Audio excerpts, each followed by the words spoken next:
जय हिंद। हम इस वीडियो में देखेंगे कोशिका यानी कि सेल के बारे में। तो इसको देखते हैं। देखिए, सबसे पहले कोशिका यानी कि सेल इंग्लिश में इसको कहते हैं, लेकिन कोशिका का जो नाम होता है वो साइटो होता है, न कि सेल। सेल तो इंग्लिश है, लेकिन कोशिका को बोला जाता है साइटो। अब साइटो यानी कि कोशिका को जो पढ़ते हैं, अध्ययन करने वाले को साइटोलॉजी कहा जाता है। क्या अध्ययन करने वाले को साइटोलॉजी कहा जाता है। सबसे पहले कोशिका होता क्या है, तो कोशिका शरीर की सबसे छोटी इकाई है, यूनिट। न कि कोशिका अंग है, छोटी अंग नहीं है। कोशिका सबकी छोटी इकाई होती है। इसमें देखिए, उसको सबसे पहले खोजा किसने था, तो खोजा या फिर जनक भी कहता है, जो खोजते हैं उसी को उन्हीं को कहा जाता है, जो रॉबर्ट हुक थे। रॉबर्ट हुक खोजकर्ता थे, रॉबर्ट हुक। लेकिन इन्होंने जो है रॉबर्ट हुक ने जीवित कोशिका का खोज नहीं किया था, मृत कोशिका का खोज किया था। और इन्होंने सबसे पहले कॉर्क में खोज किया था। कॉर्क क्या होता है, तो पेड़ का जो छाल होता है उसी को कॉर्क कहा जाता है। तो उन्होंने सबसे पहले कॉर्क में ही खोजा था। उसके बाद आता है जीवित कोशिका। तो जीवित कोशिका को जो है खोज किए थे ल्यूइनहॉक ने किए। ये रॉबर्ट हुक जो थे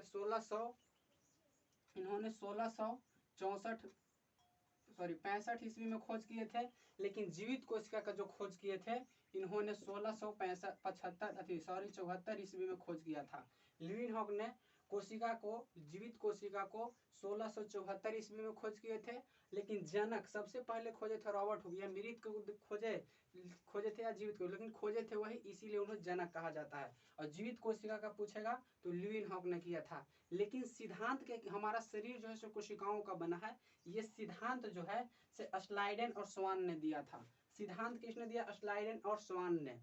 अब इसको तो हो गया। लेकिन अब कोशिका जो है सो कोशिका सबसे छोटी होती है या बड़ी होती है, तो कोशिका ओवरऑल यानी कि सभी जीव जंतुओं में जो है सबसे बड़ी कोशिका किसमें पाया जाता है, तो शुतुरमुर्ग का अंडा जो होता है वो एक प्रकार का जो है सो कोशिका ही है, जो पूरे सभी चीज में, सभी जीव जंतुओं में सबसे बड़ा कोशिका शुतुरमुर्ग का अंडा होता है। लेकिन सभी चीज में सबसे छोटी कोशिका की कहाँ पर पाया जाता है, क्या होता है, तो वो होता है माइकोप्लाज्मा।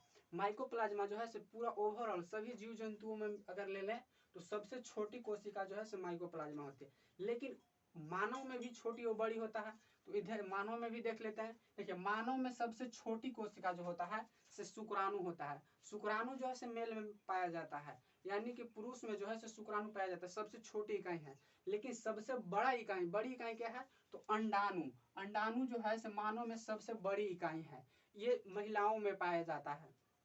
उसके बाद है लंबी। देखिए, बड़ी और लंबी में अंतर होता है।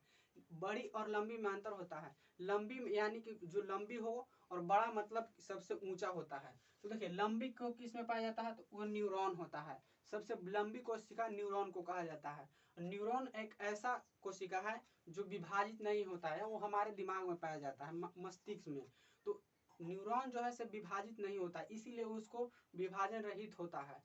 जब किसी को चोट वगैरह लग जाता है तो उसका जो है से माइंड में अगर चोट लगने के बाद आदमी का डेथ भी हो सकता है, या ठीक नहीं होता पूरी तरह से, कहीं ना कहीं उसका जो है से मानसिक तनाव या खत्म हो जाता है, या सोचने की प्रक्रिया, वो कोमा में भी चल जाते हैं। तो विभाजन रहित होता है। लेकिन कोशिका तो क्या बोला जाता है, कोशिका तेजी से विभाजन भी होता है। तो सबसे तेजी से विभाजन कहाँ होता है, वो लीवर में होता है। अगर लीवर में मानिए कि किसी तरह से लीवर को कट उठ गया है, काट दीजिएगा, तो वहां पर जो है से हाली से वो जो है कोशिका बन जाएगा।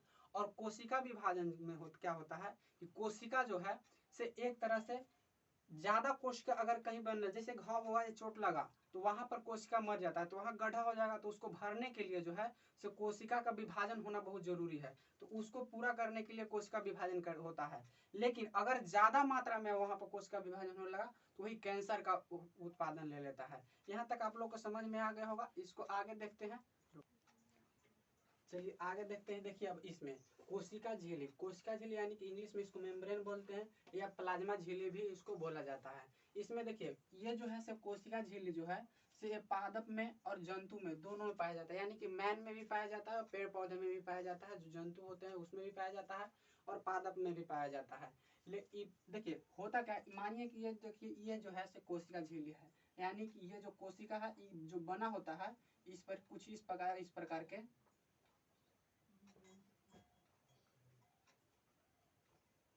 देखिए ये मानिए कि बना है, ये प्रोटीन का बना होता है।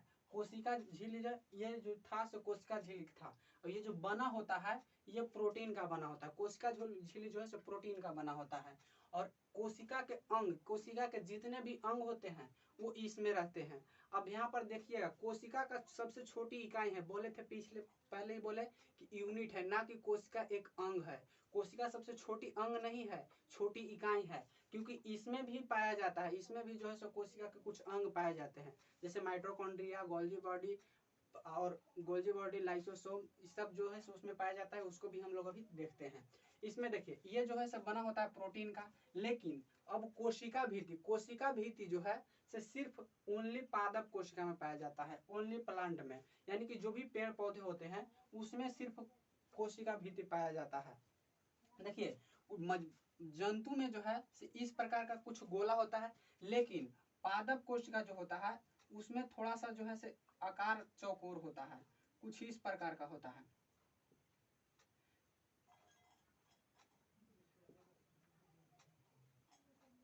कुछ इस प्रकार का होता है। तो ये जो है कोशिका भीति से इस प्रकार पेड़ पौधे में पाया जाता है, लेकिन इसमें जो है सो कोशिका प्रोटीन का बना होता है कोशिका झिल्ली में। और ये भी जो है इसमें भी जो है सो बना रहता है प्रोटीन का। बट इसका जो कोशिका भीति जो है जो प्लांट में जो पाया जाता है वो सेल्यूलोज का बना होता है। यानी कि कोशिका भीति जो है ना, ये वाला जो लाइन देख रहे हैं इधर, ये वाला जो है टोटल बना हुआ रहता है सेल्यूलोज का, यानी कि सेल्यूलोज का ये बना हुआ रहता है प्रोटीन का। अब इसमें सुरक्षा का जो प्रदान करता है वो कोशिका भीति जो है सो कोशिकाओं को सुरक्षा प्रदान करती है। लेकिन यहाँ पर देखिएगा इसमें जो है इसमें जो है प्रोटीन का बना होता है, ये सेल्यूलोज का। क्वेश्चन बार बार पूछता है तो इसको ध्यान में रखिएगा कि पादप कोशिका में जो कोशिका भीति पाया जाता है वो पाया जाता है सेल्यूलोज का, लेकिन मानव में जो पाया जाता है वो पाया जाता है प्रोटीन का। चलिए देखिए आगे देखते हैं। आगे माइटोकॉन्ड्रिया है। माइटोकॉन्ड्रिया क्या होता है उसको पहले देख लेते हैं। देखिए माइटोकॉन्ड्रिया जो है माइटोकॉन्ड्रिया का खोज अल्टमैन ने किया था। और ये पूछता है प्रश्न कि माइटोकॉन्ड्रिया का खोज किसने किया था, तो माइटोकॉन्ड्रिया का खोज जो है अल्टमैन ने किए थे, ये अल्टमैन किए थे। इसमें जो है माइटोकॉन्ड्रिया में श्वसन की क्रिया होती है, ऑक्सीश्वसन का क्रिया जो है माइटोकॉन्ड्रिया करते हैं। तो कभी कभी आता है प्रश्न कि हमारे शरीर में सबसे जो छोटी इकाई है उसमें कहाँ होता है, तो श्वसन होता है माइटोकॉन्ड्रिया में। श्वसन जब होता है तो वहाँ पर क्रेब्स साइकिल चलता है। क्रेब्स साइकिल, कौन सा साइकिल, तो क्रेब्स साइकिल। क्रेब्स साइकिल चलने से हमारे शरीर में जो है 38 एटीपी का निर्माण होता है। 38 एटीपी जब निर्माण होता है तो हमारा उसमें से एक ग्लूकोज बनता है, एक ग्लूकोज बनता है। तो ग्लूकोज बनता है, ग्लूकोज से हमको क्या मिलता है, ऊर्जा मिलता है, पावर मिलता है। तो आप अति ऊर्जा जो है ऊर्जा हाउस कहा जाता है माइटोकॉन्ड्रिया के, या पावर हाउस जो है माइटोकॉन्ड्रिया के कहा जाता है। और ग्लूकोज जो है ग्लूकोज बनता कहाँ है, तो माइटोकॉन्ड्रिया में ही बनता है। जैसे देखिए ये माइटोकॉन्ड्रिया है, तो माइटोकॉन्ड्रिया में जो होता है ये जो है ना माइटोकॉन्ड्रिया का ये भाग, ये जो आकार का होता है एक तरह से झिल्ली लिया जो इसको घेरा रहता है उसको बोलते हैं क्रिस्टी। क्रिस्टी यानी कि आंतरिक दीवार जो होता है माइटोकॉन्ड्रिया का आंतरिक दीवार, उसको क्रिस्टी बोला जाता है। और इसी में जो है ऑक्सीश्वसन होता है माइटोकॉन्ड्रिया में। माइटोकॉन्ड्रिया में श्वसन होने के कारण क्रेब्स साइकिल चलता है, जिससे 38 एटीपी का निर्माण होता है। जब 38 एटीपी निर्माण होगा तो उससे एक ग्लूकोज बनता है, और एक ग्लूकोज से हमारा जो है उसी से ऊर्जा मिलता है। लेकिन एक ग्लूकोज में 4.2 कैलोरी जो है से हमारा उसमें से बनता है कैलोरी, जिससे हमारे ऊर्जा को ऊर्जा मिलता है। यहाँ तक हो गया। चलिए आगे देखते हैं। आगे आता है गोल्गी बॉडी। देखिए एक होता है गोल्गी बॉडी। गोल्गी बॉडी क्या है, तो गोल्गी बॉडी को कैमोलो का गोल्गी भी कहा जाता है। ये परिवहन का कार्य करता है। जैसे में हम लोग कोई काम करते हैं तो हमारे शरीर का जो है सभी भाग उतना मेहनत नहीं बरोबर नहीं करता है, कुछ भाग ज़्यादा करता है, कुछ भाग कम करता है। जैसे अभी हम लिख रहे हैं तो हमारा हाथ का ज़्यादा है लेकिन पैर नहीं ज़्यादा जो है वर्क कर रहा है। तो जो ऊर्जा हम लोग का है तो कहीं ना कहीं तो जब ऊर्जा बनता है हमारे शरीर में तो हमारे कोशिका तो पूरे बॉडी में है, तो पूरे बॉडी में है तो सगरो जो आवश्यकता है। लेकिन आवश्यकता होने के साथ साथ जहाँ पर जरूरत ज़्यादा होता है वहाँ पर पहुँचाने का काम करता है गोल्गी बॉडी। यानी कि ऊर्जा का जो परिवहन करता है, परिवहन यानी कि पहुँचाने का काम करता है एक स्थान से दूसरे स्थान, क्योंकि देखते होंगे काम करिएगा तो थकिएगा कब, तो पूरा बॉडी थकता है, ई ना कि हमको हाथ थक गया पूरा या आधा भाग थक गया और आधा भाग नहीं थका, तो पूरे बॉडी जो है से थकता है। यानी कि ऊर्जा का जो है सगरों पहुँचने लाने के लिए काम करता है गोल्जी बॉडी, यानी कि परिवहन का काम कौन करता है, गोल्जी बॉडी। इसके बाद एक होता है वेहिकुलम, यानी कि जिसको हम लोग रसधानी बोलते हैं।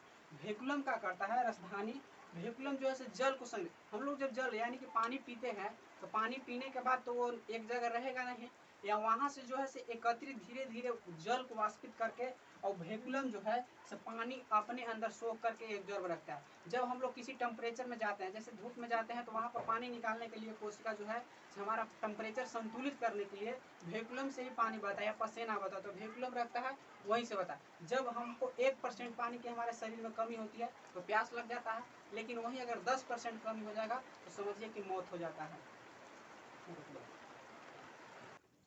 चलिए अब लोग हम यहाँ तक देख चुके थे, अब देखते हैं तारकाय यानी कि सेंट्रोसोम। सेंट्रोसोम का जो है सो खोज किए थे बोबरी। बोबरी जो वैज्ञानिक थे उन्होंने सेंट्रोसोम को पता लगाया था देख करके। देखिए फिर इसमें देखते हैं कोशिकाएं में पाया जाता है क्या, सेंट्रोसोम। सेंट्रोसोम के काम क्या होता है, कोशिका विभाजन। अभी बताए थे कि अगर कहीं चोट लग जाता है तो उसको भरने के लिए क्या किया जाता है, कोशिका को जो विभाजन का कार्य करता है वो सेंट्रोसोम। सेंट्रोसोम ही देखता है कि क्या कहाँ पर जरूरत है। जब मानिए कि चोट कहीं लग गया और वहां पर कट टूट गया तो उसके बगल को भरपाई करने के लिए सेंट्रोसोम जो है सो 2 खंड में टूट करके और अपने आप को 2 भागों में बना लेता है, वहां पर फिर भर देता है, फिर उससे होकर 2 ऐसे ही जो है से पूरी तरह से भरता है। तो सेंट्रोसोम विभाजन का काम करता है, कोशिका विभाजन जो है सेंट्रोसोम का करता है। फिर पूर्ण निर्माण यानी कि तेजी से निर्माण, कोशिका जो विभाजन है तेजी से कहाँ होता है, तो लीवर में बता दिए थे कि सबसे तेजी से हो जाता है, बहुत जल्दी ठीक होने के लिए लीवर जो है से बहुत जल्दी ठीक हो जाता है कोशिका विभाजन से। लेकिन ब्रेन जो हमारा है, न्यूक्रॉन, न्यूक्रॉन जो है से न्यूक्रॉन से ब्रेन बताए थे कि न्यूक्रॉन में कोशिका विभाजन जो है से नहीं होता, यानी कि न्यूरॉन में बहुत कम होता है। अब यहाँ पर देखते हैं आगे अंतःप्रदवयी जालिका यानी कि एंडोप्लाज्मिक रेटिकुलम। एंडोप्लाज्मिक रेटिकुलम क्या होता है, देखिए कुछ इस प्रकार का आकार है, ये 2 भागों में बटा होता है। पहले इसको देख लेते हैं, आंतरिक कंकाल का कार्य करता है, यानी कि आंतरिक सहायता देता है कोशिका को। जैसे मानिए कि कोई चीज अगर रबर का जो रहता है उसको अगर कहीं फेंक दीजिएगा तो वो पिचक जाता है, या फिर गुब्बारा है, गुब्बारा में अगर आप पानी अगर डाल करे उसको फेंकिएगा तो वह जिधर उधर पसर जाएगा, तो वो जो है अलग हो जाता है, चिपचिपा पदार्थ पसर जाता है। तो उसको जो है सिरोल बनाने के लिए यानी कि उसको सही से रहने के लिए ये जो है आंतरिक कंकाल का कार्य करता है अंतःप्रदवयी जालिका, यानी कि एंडोप्लाज्मिक रेटिकुलम जो है कार्य करता है। तो ये 2 भागों में बटा होता है। ऊपर का जो हिस्सा होता है वो होता है स्मूथ यानी कि चिकना, वसा जिसमें पाया जाता है, वो वसा का निर्माण करता है, वसा का निर्माण करता है स्मूथ, यानी स्मूथ एंडोप्लाज्मिक रेटिकुलम जो है सो वसा का निर्माण करता है। लेकिन निचले भाग जो है सो रफ होता है। अब वहाँ रफ होने के कारण वहीं पे पाया जाता है राइसोसोम इसमें नहीं पाया जाता है, यहीं पर नीचे पे पाया जाता है राइबोसोम। तो राइबोसोम होता है, उससे जो है रफ वाले में प्रोटीन का निर्माण होता है। लेकिन प्रोटीन का निर्माण करता कौन है, तो राइबोसोम करता है। ये इसीलिए ये 2 भागों में बटा होता है, एक होता है स्मूथ और एक होता है रफ। रफ वाले में पाया जाता है राइबोसोम जो प्रोटीन का निर्माण करता है। इससे आगे अब देखते हैं राइबोसोम। चलिए आगे हम लोग देखते हैं, आगे देखिए आगे होता है राइबोसोम। राइबोसोम क्या है, इसको सबसे पहले देखिए राइबोसोम जो होता है, अभी तुरंत बता, राइबोसोम यानी कि अंतःप्रदवयी जो जालिका थी उसमें 2 भागों में था, एक ऊपर था स्मूथ और नीचे था रफ। तो रफ के नीचे जो है राइबोसोम होता है जिससे प्रोटीन का निर्माण होता है। और उसमें हम लोग आगे क्या देखते हैं, देखिए राइबोसोम जो होता है यानी कि राइबोसोम प्रोटीन का निर्माण करता है। बताया अभी कि राइबोसोम जो है प्रोटीन का निर्माण करता है, और प्रोटीन की फैक्ट्री भी राइबोसोम की, क्योंकि शरीर में जहाँ भी कोशिका है उसमें सबसे ज्यादा जो है सभी को देने के लिए राइबोसोम जो है प्रोटीन का निर्माण करता है, और इसे प्रोटीन के फैक्ट्री भी कहा जाता है। लेकिन राइबोसोम जो है 2 भाग में है, यानी कि 2 तरह के होते हैं। एक होता है 70S जो छोटा होता है, और एक होता है 80S जो बड़ा होता है। तो जिस चीज को हम लोग कैसे समझेंगे, जो छोटा होता है वो प्रोकैरियोटिक में होता है और जो बड़ा होता है यूकैरियोटिक में होता है। तो प्रोकैरियोटिक और यूकैरियोटिक का अलग वीडियो बना देंगे, उसमें देख लीजिएगा और उसको पूरा डिटेल से समझा देंगे। पहले इसमें देखिए तो 70S और 80S, इसको समझने के लिए सिंपल क्या, जिसको माइक्रोस्कोप लगाना पड़े, जरूरत पड़े जिसको देखने के लिए, उसमें होता है 70S, यानी कि छोटा वाला जो होता है 70S का, उसमें जो है से प्रोटीन निर्माण होता है। लेकिन हम लोग में है जिसको यानी कि हम लोग नग्न आंखों से अपने से देख सकते हैं, उसके लिए क्या होता है कि 80S का जो होता है वो बड़ा वाला 80S जो है से प्रोटीन का निर्माण होता है। इसमें आगे देखते हैं, आगे है न्यूक्लियस यानी कि केंद्रक। देखिए न्यूक्लियस जो होता है से बीच में पाया जाता है। न्यूक्लियस का खोज जो है से रॉबर्ट ब्राउन ने किए थे। इसको याद करने के लिए सिंपल चीज है कि किसी भी जो न्यूक्लियस होता है वो कोशिका के सबसे बीच में होता है, और ज्यादातर फल जो होते हैं उसका बीज जो होता है सब बीच में होता है, लेकिन ज्यादातर फलों का जो है से बीज ब्राउन होता है। तो उससे याद रखिएगा कि रॉबर्ट ब्राउन, ऐसे कुछ बीज हैं जो अलग प्रकार के होते हैं लेकिन ज्यादातर जो है ब्राउन कलर का होता है। तो याद रखिएगा कि न्यूक्लियस का जो खोज था वो रॉबर्ट ब्राउन ने किए थे।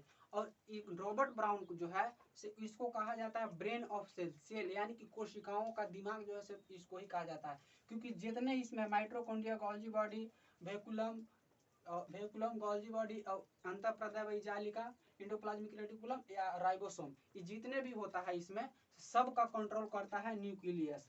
इसके कंट्रोलर भी कहा, यानी कि जितने कंट्रोल करता है तो कंट्रोलर भी कहा जाता है। लेकिन इसमें जो है न्यूक्लियस में 80% जो है प्रोटीन का बना होता है, लेकिन 10% जो होता है डीएनए होता है, यानी कि 80% प्रोटीन और 10% डीएनए, और 10% में बाकी जो होता है सब होता है। अब इसमें देखिए, इसमें पाया क्या जाता है क्रोमोसोम, यानी कि जब इसको न्यूक्लियस को देखा जाएगा, उसको अलग करके, एक तो छोटी सबसे कोशिका होती है, कोशिका को भी अगर हटा करके और न्यूक्लियस को देखा जाता है तो उसमें से क्रोमोसोम पाया जाता है। इसको आगे पूरा डिटेल बनाएंगे और इसमें डीएनए भी और आरएनए भी बताएंगे। इसमें देखिए क्रोमोसोम पाया जाता है, लेकिन इसमें जो है से एक डीएनए और आरएनए भी पाया जाता है। डीएनए और आरएनए क्या पाया जाता है, तो वो भी पाया जाता है न्यूक्लियस में। उसको यानी कि जब क्रोमोसोम को भी हटा के देखा गया तो उसमें पाया गया डीएनए और आरएनए भी पाया जाता है। इसको इस वीडियो को यहीं पर समाप्त करते हैं। इससे जो आगे होगा और लाइसोसोम के बारे में और भी जो बचा हुआ है उसको अगले वीडियो में बता देंगे। चलिए ठीक है, अगर अच्छा लगे तो चैनल को सब्सक्राइब कर लीजिएगा, वीडियो को लाइक करके और दोस्तों में भी शेयर कर दीजिएगा। धन्यवाद।